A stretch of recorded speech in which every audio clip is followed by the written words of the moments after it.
Hello everybody, today we'll talk about how to fix or how to solve your Netflix app.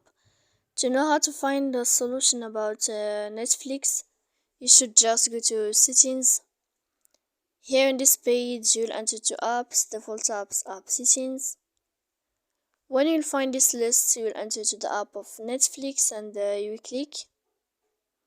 Here in this page of app info, you will click on first stop and you will click OK. After that, you'll enter to the window of storage.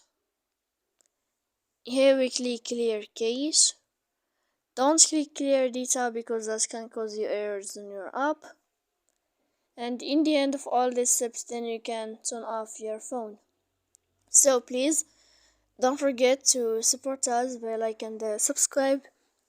See you next time in another video, and thank you for your attention.